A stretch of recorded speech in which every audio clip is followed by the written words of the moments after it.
ആരോഗ്യമേഖലയിൽ ഇന്ന് ഉയർന്നു കേൾക്കുന്ന പ്രധാനപ്പെട്ട ഒരു കാര്യം വെർച്വൽ ഓട്ടോപ്സിയെക്കുറിച്ചാണ്. മൃതദേഹം കീറി മുറിക്കാതെ എങ്ങനെ പോസ്റ്റ്മോർട്ടം നടത്താം? എന്താണ് വെർച്വൽ ഓട്ടോപ്സി? ഇതിനെക്കുറിച്ച് നമുക്കിപ്പോൾ അറിയാം. പാരിപ്പള്ളി മെഡിക്കൽ കോളേജിലെ ഫോറൻസിക് വിഭാഗം മേധാവി ഡോക്ടർ എസ് ഷാരിജ ഇപ്പോൾ റിപ്പോർട്ടറിനൊപ്പം ചേരുകയാണ്. ഡോക്ടർ, എന്താണ് ഈ വെർച്വൽ ഓട്ടോപ്സി?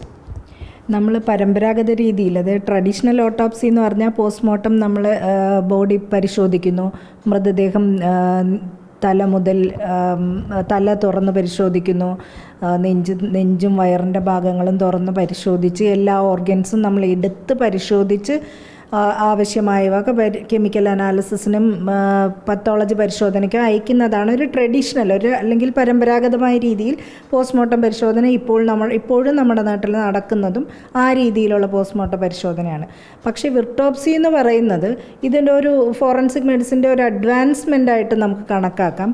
ഇത്തരം തുറന്ന് നോക്കുന്നത് നമ്മൾ സാധാരണഗതിയിൽ കീറി മുറിക്കുന്നു എന്നുള്ളത് അത്രയും ഇതായിട്ട് പറയേണ്ട കാര്യമില്ല. കാരണം കീറി മുറിക്കുന്ന സർജറി ചെയ്യുന്ന പോലെ തന്നെ അത്രയും കൃത്യമായി ചെയ്യുകയും അതുപോലെ തന്നെ തുന്നിച്ചേർത്ത് വൃത്തിയാക്കി ബോഡി നല്ല മറ്റുള്ളവർക്ക് ബന്ധുക്കൾക്ക് കണ്ടാൽ ബുദ്ധിമുട്ടാകാത്ത തരത്തിൽ തന്നെയാണ് നമ്മൾ കൊടുക്കുന്നത്. എന്നിരുന്നാൽ പോലും ഇതിൻ്റെ ഒരു അഡ്വാൻസ്മെൻ്റ് എന്നുള്ള നിലയിൽ വിർച്വൽ ഓട്ടോപ്സി വിർട്ടോപ്സി എന്ന് പറഞ്ഞാൽ നമ്മൾ ഈ മൃതദേഹം തുറന്ന് പരിശോധിക്കാതെ multi slice C T scan മെഷീനും MRI സ്കാൻ, ഫ്ലൂറോസ്കോപ്പി, അങ്ങനെ റേഡിയോളജിക്കൽ ഡിപ്പാർട്ട്മെൻറ്റിലെ അഡ്വാൻസ്ഡ് മെഷീൻസ് ഉപയോഗിച്ച് മൃതദേഹം മൊത്തം ബോഡി മുഴുവൻ പരിശോധിച്ച് നോക്കുകയും അതിൽ നിന്ന് നമുക്ക് മരണകാരണം കണ്ടെത്താൻ പറ്റുകയും ചെയ്യുന്ന തരത്തിലുള്ളതാണ് ഈ വിർച്വൽ ഓട്ടോപ്സി എന്ന് പറയുന്നത്. അപ്പോൾ വിർച്വൽ ഓട്ടോപ്സി നടത്തുമ്പോൾ നമുക്ക് കെമിക്കൽ പരിശോധനയ്ക്ക് എവിഡൻസ് കളക്ട് ചെയ്യാൻ, ഓർഗൻസ് എടുക്കാൻ പറ്റുമോ എന്നൊരു സംശയമാണ് അന്ന് ആൾക്കാർക്കുണ്ടാവുക. അതിന് നമുക്ക് സാധാരണഗതിയിൽ ഈ പേഷ്യൻസിൻ്റെ പുറത്ത് തന്നെ നീഡിൽ വെച്ച് ആസ്പിറേറ്റ് ചെയ്ത് അല്ലെങ്കിൽ ബയോപ്സി എടുക്കുന്നത് പോലെ ഈ മെഷീൻസ് അൾട്രാസൗണ്ടോ CT ഗൈഡഡ് ആയിട്ടോ നമുക്ക് എന്തെങ്കിലും അസുഖമുണ്ട് അല്ലെങ്കിൽ എന്തെങ്കിലും പ്രത്യേക ലീഷൻ ഉണ്ട് അല്ലെങ്കിൽ എന്തെങ്കിലും ചേഞ്ച് ഉണ്ടെന്നുള്ള ഭാഗത്തുനിന്ന് നമുക്കൊരു ഈ CT ഗൈഡഡ് ആയിട്ട് നമുക്ക് ബയോപ്സി സാമ്പിൾസ് എടുക്കാം, ബ്ലഡ് സാമ്പിൾ കളക്ട് ചെയ്യാം. അങ്ങനെ ഒരു മിനിമലി ഇൻവേസീവായിട്ട് പോസ്റ്റ്മോർട്ടം ചെയ്യുന്നതാണ് വിർച്വൽ ഓട്ടോപ്സി എന്ന് പറയുന്നത്. ഈ കേരളത്തിലും അത് നടപ്പിലാക്കുമെന്ന് കഴിഞ്ഞ ദിവസം ആരോഗ്യമന്ത്രി പറഞ്ഞിരുന്നു. അപ്പം കേരളത്തിൽ ഈ വിർച്വൽ ഓട്ടോപ്സി വരുമ്പോൾ അതിൻ്റെ ഒരു സാധ്യത ഫോറൻസിക് വിഭാഗത്തിലുള്ള നേട്ടം എന്താണ് അത് വരുമ്പോൾ? ഈ വിർച്വൽ ഓട്ടോപ്സി എന്ന് പറയുന്നത് തുടങ്ങിയത് തന്നെ സ്വിറ്റ്സർലൻഡ് പോലുള്ള രാജ്യങ്ങളിലാണ്.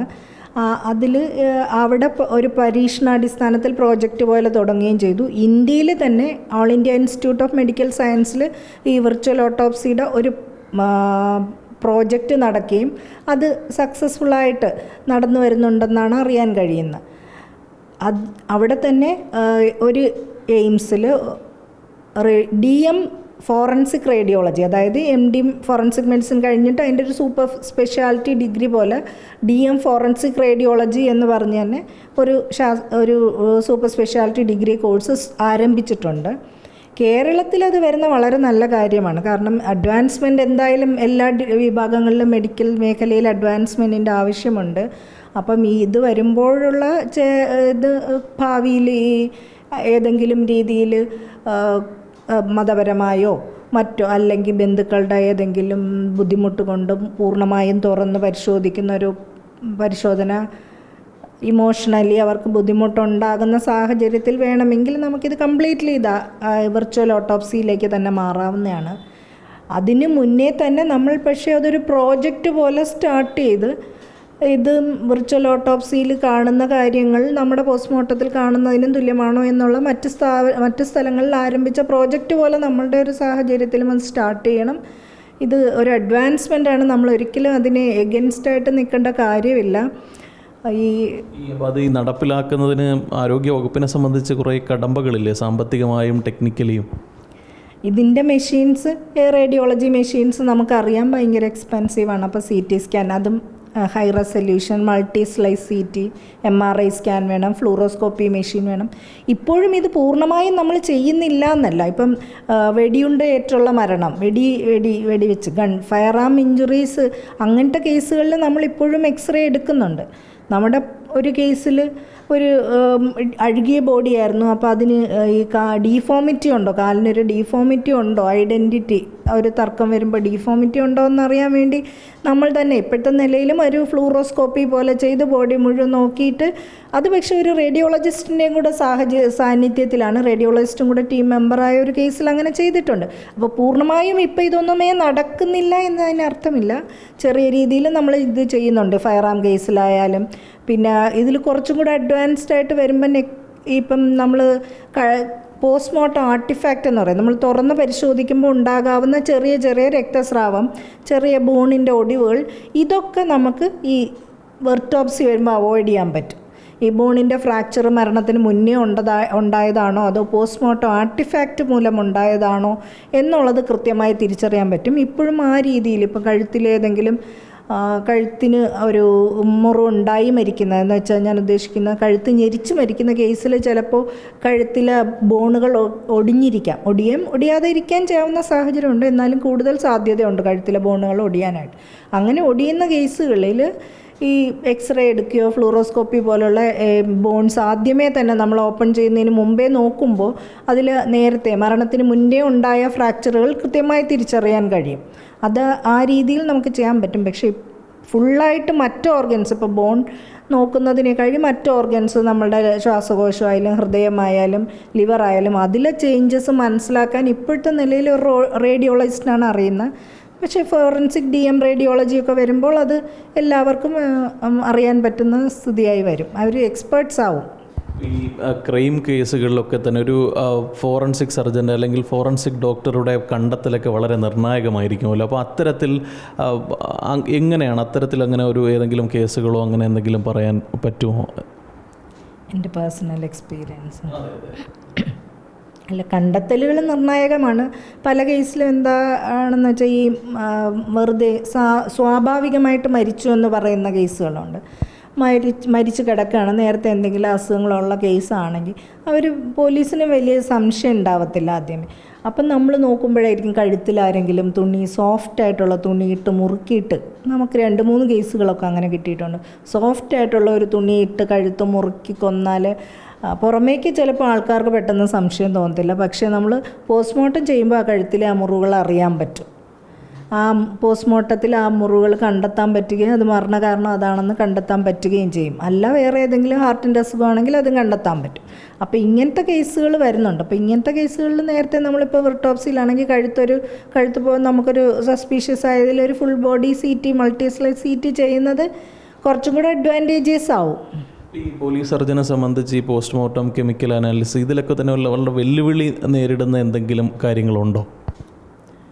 പല കേസുകളിൽ നമുക്ക് അതൊരു 5% കേസുകളിൽ നമുക്ക് മരണകാരണം കൃത്യമായി കണ്ടെത്താൻ പറ്റുകയില്ല. അത് നമ്മളിപ്പം നമ്മൾ ഗ്രോസ് ആയിട്ട്, അത് നമ്മളിങ്ങനെ കണ്ണുകൊണ്ട് കാണാൻ പറ്റാത്ത കണ്ണുകൊണ്ട് കാണാൻ പറ്റുന്ന മരണകാരണങ്ങളൊന്നും തന്നെ അതിലില്ലെങ്കിൽ നമ്മൾ സാധാരണ ചെയ്യുന്ന പത്തോളജി പരിശോധനയ്ക്ക് കൊടുക്കും. ബ്ലഡ് എടുത്തിട്ട് കൾച്ചർ, ഇപ്പോഴത്തെ പനി പോലുള്ള സാഹചര്യങ്ങൾ, പനി എന്തെങ്കിലും ഉണ്ടോ എന്ന് അറിയാൻ വേണ്ടി അത് ബ്ലഡിന് മൈക്രോബയോളജി ടെസ്റ്റുകൾ ചെയ്യും. കെമിക്കൽ അനാലിസിസ് ചെയ്യും, കണ്ണുകൊണ്ട് കാണാൻ പറ്റാത്ത തരത്തിലുള്ള ഏതെങ്കിലും പോയിസണുണ്ട്. ഇങ്ങനെയൊക്കെ ചെയ്താലും ഒരു ചെറിയ ശതമാനം കേസുകളിൽ നമുക്ക് മരണകാരണം കണ്ടെത്താൻ പറ്റില്ല. അത് ഒരു മരണകാരണം കണ്ടെത്തുക എന്നുള്ളതാണ് പോസ്റ്റ്മോർട്ടം പരിശോധനയുടെ കൃത്യമായൊരു ഒബ്ജക്റ്റീവ് ആണെന്നിരിക്കെ മരണകാരണം കണ്ടെത്താൻ പറ്റാത്തൊരു സാഹചര്യമുണ്ട്. അതൊരു വെല്ലുവിളിയാണ്. പിന്നെ കോടതിയിൽ പോകുക, കോടതിയിൽ ഇതിൻ്റെ മർഡർ കേസുകളിലാണ് പ്രധാനമായും കോടതിയിൽ വിളിക്കുക. അപ്പോൾ ആ മർഡർ കേസുകളിൽ കൃത്യമായ മർഡർ ആണെങ്കിലും നമ്മുടെ സർട്ടിഫിക്കറ്റിൻ്റെയും ആ സാഹചര്യങ്ങളുടെയും ലൂപ്പ് ഹോളാണല്ലോ പ്രതികൾക്ക് അനുകൂലമായി വരുന്നത്. അപ്പോൾ ആ രീതിയിൽ ഡിഫൻസിൻ്റെ ക്വസ്റ്റ്യനെ ഫേസ് ചെയ്യുക എന്നുള്ളത് നമ്മൾ കൃത്യമായി പ്രിപ്പയർ ചെയ്ത് തന്നെ പോകേണ്ടി വരും. ഏത് രീതിയിലാണ് ഇപ്പോൾ ഓരോ കേസും നമ്മൾ കോടതിയിൽ പോകുന്നെങ്കിൽ ഒരു 10 വർഷം അല്ലെങ്കിൽ മിനിമം ഒരു 5 വർഷമെങ്കിലും കഴിഞ്ഞ് കോടതിയിൽ വിളിക്കൂ. അപ്പം നമ്മൾ ആ പഴയ ഓഫീസ് ഫയൽ എടുത്ത് കൃത്യമായി പഠിച്ച് അതുമായി റിലേറ്റ് ചെയ്ത് എന്തൊക്കെ കാര്യങ്ങൾ ചോദിക്കാം എന്നുള്ളത് പഠിച്ച് തന്നെ നമുക്ക് കോടതിയിൽ അപ്പിയർ ചെയ്യാൻ പറ്റും. അതൊരു വെല്ലുവിളിയാണ്. ഒരാൾ മരിച്ചു കഴിഞ്ഞാൽ ആ മരണം എങ്ങനെ സംഭവിച്ചു എന്നറിയുന്നത് പോസ്റ്റ്മോർട്ടത്തിലൂടെയാണ്. അപ്പോൾ ആ നടപടികൾ എങ്ങനെയാണ്? കാരണം ആളുകളെ സംബന്ധിച്ച് പല ആശയക്കുഴപ്പങ്ങളും സംശയങ്ങളും ഉണ്ടല്ലോ. ആ ഒരു പ്രോസസ്സ് സ്റ്റാർട്ട് ചെയ്യുന്നത് എങ്ങനെയാണ് അതിൻ്റെ തുടക്കം? ഈ ഹോസ്പിറ്റലിൽ വെച്ച് അസുഖമായി മരിക്കുന്നു, അതായത് നാച്ചുറൽ ഡെത്ത്. സ്വാഭാവിക മരണം എന്ന് പറയുന്നത് അതിന് പോസ്റ്റ്മോർട്ടത്തിൻ്റെ ആവശ്യമില്ല. അതിൻ്റെ മരണകാരണം കൃത്യമായി ആ ഡോക്ടർക്ക് അറിയാം, ചികിത്സിക്കുന്ന ഡോക്ടർക്ക് മരണകാരണം അറിയാം. അപ്പോൾ അവർ ഡെത്ത് സർട്ടിഫിക്കറ്റ് ഇഷ്യൂ കൊടുക്കും. കോർപ്പറേഷനിൽ നിന്ന് അല്ലെങ്കിൽ മുനിസിപ്പാലിറ്റിയിൽ നിന്ന് നമുക്ക് ഡെത്ത് സർട്ടിഫിക്കറ്റ് വാങ്ങാൻ പറ്റും. പക്ഷേ അസ്വാഭാവിക മരണങ്ങൾ, അതായത് കൊലപാതകം, ആത്മഹത്യ, മുറിവുകളേറ്റുള്ള മരണം, ആനിമൽസ് പട്ടി കടിച്ചു അല്ലെങ്കിൽ ആന ചവിട്ടി അങ്ങനെയുള്ള മരണങ്ങൾ, മെഷീനറിയുടെ ഇടയിൽ പോകുന്നു, അങ്ങനത്തെ ആക്സിഡൻസ്, അങ്ങനത്തെ അസ്വാഭാവിക മരണം, ഈ മരണങ്ങളിലും പിന്നെ ചില കേസിൽ ചിലപ്പോൾ നമുക്കറിയാം ഹാർട്ടിൻ്റെയൊക്കെ അസുഖമുള്ള ആളാണ്, പക്ഷേ പെട്ടെന്ന് ഒരു ദിവസം രാവിലെ ബോധമില്ലാതെ കാണുന്നു, ഹോസ്പിറ്റലിൽ കൊണ്ടുവരുമ്പോൾ മരിച്ചു. അപ്പോൾ അപ്പോഴെന്താണ് മരണകാരണം എന്ന് ഡോക്ടർക്ക് അറിയാൻ വയ്യ. അങ്ങനത്തെ സാഹചര്യങ്ങളിലാണ് നമ്മൾ പോസ്റ്റ്മോർട്ടം ചെയ്യേണ്ടത്. ഈ പോസ്റ്റ്മോർട്ടം ചെയ്യുന്നതെന്ന് പറയുന്നത് ബന്ധുക്കൾ ചില സമയങ്ങളിൽ ഞങ്ങൾക്ക് സമ്മതമല്ല എന്ന് പറയും. ഈ ബന്ധുക്കളുടെ സമ്മതം വേണ്ട, അത് മെഡിക്കോ ലീഗൽ പോസ്റ്റ്മോർട്ടം എന്ന് പറയും. 2 തരം പോസ്റ്റ്മോർട്ടങ്ങൾ നമ്മുടെ നാട്ടിൽ നടക്കുന്നുണ്ട്. ഒന്ന് പ്രധാനമായും കൂടുതലായി നടക്കുന്ന മെഡിക്കോ ലീഗൽ പോസ്റ്റ്മോർട്ടം എക്സാമിനേഷൻസും, രണ്ടാമത് പെത്തോളജിക്കൽ ഓട്ടോപ്സി എന്ന്. പെത്തോളജിക്കൽ ഓട്ടോപ്സിയെക്കുറിച്ച് ബ്രീഫായിട്ട് പറഞ്ഞാൽ നമ്മൾ നേരത്തെ പറഞ്ഞു, ഡോക്ടർക്ക് അറിയാം എന്തോ അസുഖം കൊണ്ടാണ് മരിച്ചത്, എന്ത് അസുഖമാണെന്ന് ഡോക്ടർക്ക് അറിയാം. പക്ഷേ ചില അസുഖങ്ങൾ, ഇപ്പോൾ ഒരു കുഞ്ഞിനുണ്ടായ അസുഖം ചിലപ്പോൾ അടുത്തൊരു കുട്ടിക്കും അവർക്ക് വരാൻ സാധ്യതയുണ്ടെങ്കിൽ ഇത് തന്നെയാണോ അല്ലെങ്കിൽ ഇതിൻ്റെ ഏത് സ്റ്റേജാണെന്ന് അറിയാൻ വേണ്ടി ഡോക്ടർ പെത്തോളജിക്കൽ ഓട്ടോപ്സി ചെയ്യും. അതിന് ബന്ധുക്കളുടെ സമ്മതം വേണം. കാരണം അവരുടെ ഫാമിലിയിൽ തന്നെ ഇനി ഒരാൾക്ക് അല്ലെങ്കിൽ ഇനി ഒരു കുഞ്ഞുണ്ടായാൽ ആ കുഞ്ഞിന് വരാൻ സാധ്യതയുണ്ട്. അത് പത്തോളജിക്കൽ ഓട്ടോപ്സി എന്ന് പറയും. അതിന് ബന്ധുക്കളുടെ സമ്മതം വേണം. പത്തോളജിസ്റ്റാണത്, പത്തോളജി ഡിപ്പാർട്ട്മെൻറ്റിലാണ് പോസ്റ്റ്മോർട്ടം നടത്തുന്നത്. പക്ഷേ മെഡിക്കോ ലീഗൽ ഓട്ടോപ്സി എന്ന് പറഞ്ഞാൽ ഞാൻ നേരത്തെ പറഞ്ഞ പോലെയുള്ള അൺനാച്ചുറൽ ഡെത്ത്, അസ്വാഭാവിക മരണം, കൊലപാതകം, ആത്മഹത്യ, ആക്സിഡൻറ്റ്, ഇങ്ങനത്തെ സാഹചര്യങ്ങളിൽ ബന്ധുക്കളുടെ സമ്മതം ആവശ്യമില്ല. ഹോസ്പിറ്റലിൽ വരുന്നു അല്ലെങ്കിൽ ബോഡി കണ്ടു, ബോഡി അങ്ങനെ കണ്ടാലും പോലീസിനെ അറിയിക്കണം. ഹോസ്പിറ്റലിൽ എത്തിയാലും ബ്രോഡ് ഡെഡ് ആണെങ്കിൽ പോലീസിനെ അറിയിക്കണം. ഈ പോലീസ് വന്ന് ഇൻക്വസ്റ്റ് തയ്യാറാക്കും, അല്ലെങ്കിൽ അവർ ആദ്യം ഒരു FIR, ഒരു ഫസ്റ്റ് ഇൻഫർമേഷൻ കളക്ട് ചെയ്യും. ഈ ഇൻഫർമേഷൻ കളക്ട് ചെയ്യുമ്പോൾ അവർക്കും ഇത് അസ്വാഭാവിക മരണമാണെന്ന് തോന്നുകയാണെങ്കിൽ അവർ പോസ്റ്റ്മോർട്ടത്തിന് റിക്വസ്റ്റ് ആക്കി പോസ്റ്റ്മോർട്ടത്തിനായിട്ട് അയക്കും. നിയറസ്റ്റ് ഗവൺമെൻറ് ഹോസ്പിറ്റലിലാണ് നമ്മുടെ നാട്ടിൽ കേരളത്തിൽ നിയറസ്റ്റ് ഗവൺമെൻറ് ഹോസ്പിറ്റൽ അല്ലെങ്കിൽ മെഡിക്കൽ കോളേജുകൾ, ഗവൺമെൻറ് മെഡിക്കൽ കോളേജുകളിലാണ് പോസ്റ്റ്മോർട്ടം പരിശോധന നടക്കുന്നത്. അങ്ങോട്ടേക്ക് കൊണ്ടുപോയി അവിടെ പോസ്റ്റ്മോർട്ടം ചെയ്യും.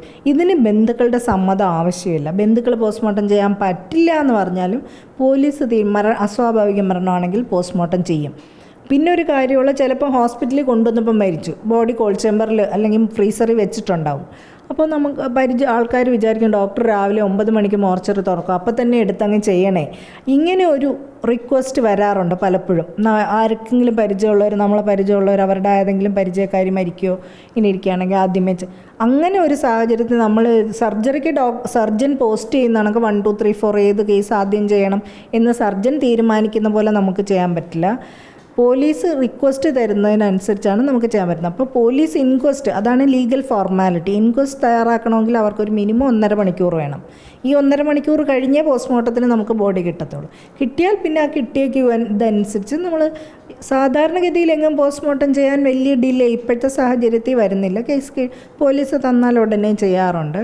അതിന് തന്നെ പോസ്റ്റ്മോർട്ടം പരിശോധനയ്ക്ക് മിനിമം 45 to 1 hour എന്തായാലും എടുക്കും.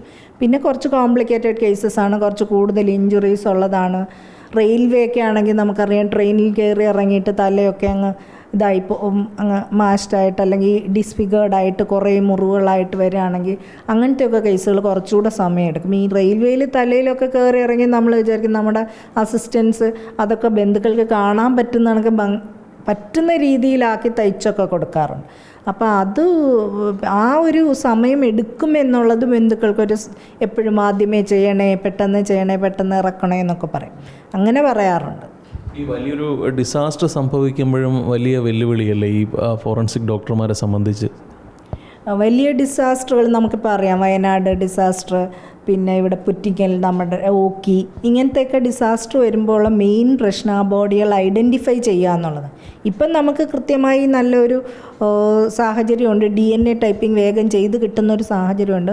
മുമ്പ് അങ്ങനെ ഇല്ലാത്തപ്പോൾ ഈ ഐഡൻറ്റിറ്റി എസ്റ്റാബ്ലിഷ് ചെയ്യുക എന്നുള്ളത് വലിയ പാടായിരുന്നു. ഇപ്പം പക്ഷേ നമ്മൾ കിട്ടുന്ന എല്ലാ ബോഡി പാർട്സിലും നമുക്കറിയാം, വയനാട് കിട്ടിയ എല്ലാ ബോഡി പാർട്സിൽ നിന്നും DNA എടുത്ത് അത് ചിലത് ഒരാളുടെ പല ബോഡി പാർട്സ് ആണെന്ന് ഐഡൻറ്റിഫൈ ചെയ്യാൻ പറ്റി.